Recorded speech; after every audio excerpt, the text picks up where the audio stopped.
दोस्तों आप सभी का स्वागत है एक नई वीडियो में। इस वीडियो के अंदर बात करेंगे इंडियन रेलवे फाइनेंस कॉरपोरेशन और साथ ही साथ और भी अदर रेलवे शेयर्स के ऊपर।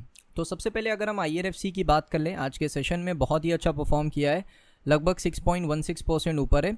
और अगर आप देखोगे पिछले 5 दिनों में 4.78% डाउन है, यानी ऑलमोस्ट आप कह सकते हो इसने हाई बनाया था यहाँ पर, कुछ पीक लेवल था 143 144, उसके बाद लो बना गया है 128 रुपये का, अभी 136 रुपये पर आया है। यहाँ पर आज की तेज़ी कमाल की है, सिर्फ IRFC में नहीं, अगर आप देखोगे RVNL में भी 5% RVNL ऊपर है, आयरकॉन आपका 4.32% ऊपर है, रेलटेल आपका 5.50% ऊपर है, IRCTC 1.43% है। तो आज रेलवे स्टॉक्स ने अच्छा परफॉर्म किया।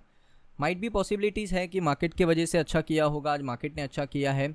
बट दोस्तों यहाँ पर एक चीज़ है कि मैंने देखा है जब रेलवे स्टॉक्स गिरते हैं, यानी जब इनके अंदर करेक्शन आता है, अब IRFC में आज 6% रिकवरी, ऐसे पहले IRFC नीचे आ रहा था तो काफ़ी लोग शेयर को नेगेटिव कह रहे थे। देखिए गिरावट और तेज़ी ये मार्केट के साथ में रहेंगे ही रहेंगे। आज IRFC ऊपर है, कल का दिन IRFC नीचे भी आ सकता है, ये चलता रहेगा। मैंने आपको कल का डेटा क्या बताया था, याद होगा सबको कल का डेटा, अगर जिसको याद नहीं है उसको मैं याद दिलाना चाहता हूँ। देखिए हमारे पास होते हैं साल में 365 दिन, है ना, 365 डेज हमारे पास यहाँ पर अवेलेबल होते हैं, 365 दिन। अब 365 दिन में से अगर आप देखोगे तो 365 दिन में से हमारे पास अगर आप सैटरडे संडे को निकाल दो तो बचते कितने हैं, 250 दिन। 250 दिन में से 230 दिन, 230 दिन के अंदर आपको करेक्शन देखने को मिलता है या फिर कंसोलिडेशन देखने को मिलता है। परफॉर्मेंस होता है सिर्फ 20 दिनों के अंदर, 20 डेज़ के अंदर शेयर परफॉर्म करते हैं, बाकी का हमेशा करेक्शन कंसोलिडेशन आपको देखने को मिलता है मार्केट के अंदर। तो यही डेटा मैं दोस्तों आपको बताना चाह रहा हूँ कि जब मार्केट इतना ज़्यादा कंसोलिडेशन, इतना ज़्यादा करेक्शन दिखाता है तो लॉन्ग टर्म में हमें थोड़ा सोचना चाहिए। अगर हमारा थिंकिंग लॉन्ग टर्म होगा ना तो डेफिनेटली हमें फ़ायदा होगा, अच्छा रिटर्न मिलेगा। अब मैं एग्जाम्पल लेता हूँ, मुझे याद है इसलिए मैं एग्जाम्पल के तौर पर ले रहा हूँ। RVNL कोविड के टाइम पे ख़त्म हो गया था, 20 रुपये से 10 रुपये आ गया था, लोगों ने कहा बर्बाद हो गया। वहाँ पर मुझे भरोसा था नहीं बर्बाद होगा। अगर मैं आपको थोड़ा डेटा दिखा दूँ, 5 साल का डेटा कोविड के टाइम पे लेके चलता हूँ, आप देख सकते हो 2020 में 25 रुपये, बीच में 10 रुपये आ गया था, ये देखिए यहाँ पर 12 रुपये 13 रुपये ऐसा चल रहा था, 10 रुपये के आसपास आया था, ये मेरे हिसाब से 12 रुपये था, 10 या 12 रुपये था, तो वहाँ पर आ गया था। वहाँ से इसने कितना रिटर्न दिया है, 1390% का रिटर्न दिया है सिर्फ 5 सालों के अंदर। इसका मतलब ये है कि जब शेयर गिरता है ना, तो जो शेयर ख़राब कंपनी है, ख़राब कंपनी का मतलब क्या होता है, जिसका बिजनेस उतना अच्छा नहीं है, सिर्फ उसको पंप करके ऊपर लेकर आया गया है, वो शेयर लॉन्ग टर्म में भी परफॉर्म नहीं करेगा। लेकिन जिस कंपनी का कारोबार, जिसका बिजनेस पॉइंट ऑफ व्यू अच्छा है, जिसके फंडामेंटल अच्छे हैं ना, वो लॉन्ग टर्म में हमेशा परफॉर्म करेगा। चाहे वो मार्केट हो, मार्केट भी लॉन्ग टर्म में हमेशा अच्छा परफॉर्म करेगा, चाहे वो शेयर हो, शेयर भी हमेशा, जो अच्छी कंपनीज है उनके शेयर लॉन्ग टर्म में हमेशा अच्छा परफॉर्म करेंगे, चाहे वो IRFC हो, RVNL हो। अब आपको कैसे पता चलेगा कि कौन सी कंपनी अच्छी है, कौन सी कंपनी बुरी है, तो आपको कंपनी के एनालिसिस करने पड़ेंगे, स्टडी आपको करना पड़ेगा।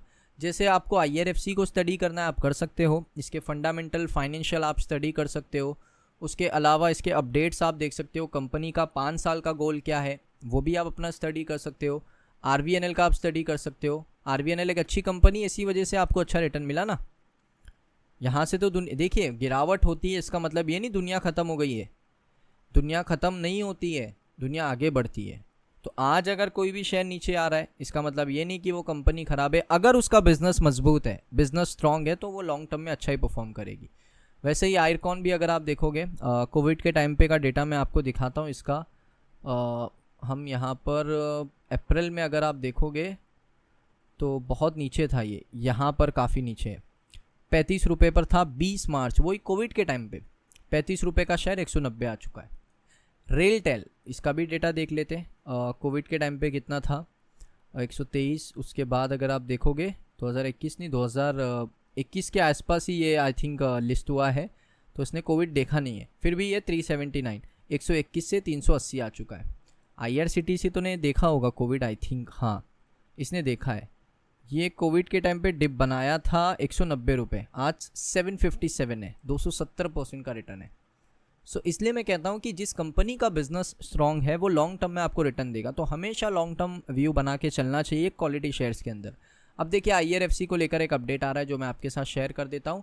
IRFC emerge as the lowest bidder to finance 3167 crore for Jharkhand mine. तो एक झारखंड के अंदर माइन है जिसको IRFC फाइनेंस करने के लिए रेडी हो चुका है। और रेडी क्या, इन्होंने बिड किया था तो ये सबसे कम रेट ऑफ इंटरेस्ट में लोग फाइनेंस कर रहे हैं IRFC।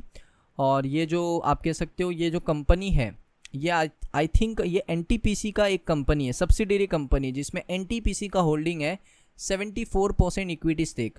सो ये एक अपडेट आ रहा है 3167 करोड़ यानी 3167 करोड़ के आसपास फाइनेंस करने के लिए IRFC रेडी हो चुका है झारखंड की माइन को। सो आप देख सकते हो IRFC अपने बिजनेस को लगातार इंप्रूव कर रहा है। सो यही मेरा एक मैसेज रहेगा कि आगे चल के अगर करेक्शन होता भी है तो आपका व्यू लॉन्ग टर्म होना चाहिए। लॉन्ग टर्म में आप 2 साल 3 साल 5 साल का व्यू बना के चल सकते हो और ये कंपनीज हमेशा आपको निराश नहीं करेगी। अगर आप इसका देखोगे 5 साल में 450% रिटर्न, 5 साल में देखोगे 1390% रिटर्न, आयरकॉन 5 साल में देखोगे 338% रिटर्न, रेलटेल 5 साल में देखोगे 212% रिटर्न, IRCTC 5 साल में देखोगे 270% रिटर्न। तो लॉन्ग टर्म में आपको कभी भी ये कंपनीज खराब परफॉर्म नहीं करेगी बिकॉज इनका बिजनेस अच्छा है। अब बिजनेस को भी आपको ट्रैक हमेशा करना पड़ेगा, हर साल आपको कंपनी के रिजल्ट को देखना पड़ेगा, फाइनेंशियल रिजल्ट आपको देखना पड़ेगा, कंपनी कैसे परफॉर्म कर रही है उसके ऊपर भी बहुत सारी चीज़ें डिपेंड करती है। सो दोस्तों ये वीडियो आपको कैसा लगा कमेंट सेक्शन में बताइए। अगर आपको ये वीडियो अच्छा लगा वीडियो को लाइक करें, चैनल पे अगर आप पहली बार आए हो चैनल को सब्सक्राइब कर लो। मिलता हूँ नेक्स्ट वीडियो के अंदर।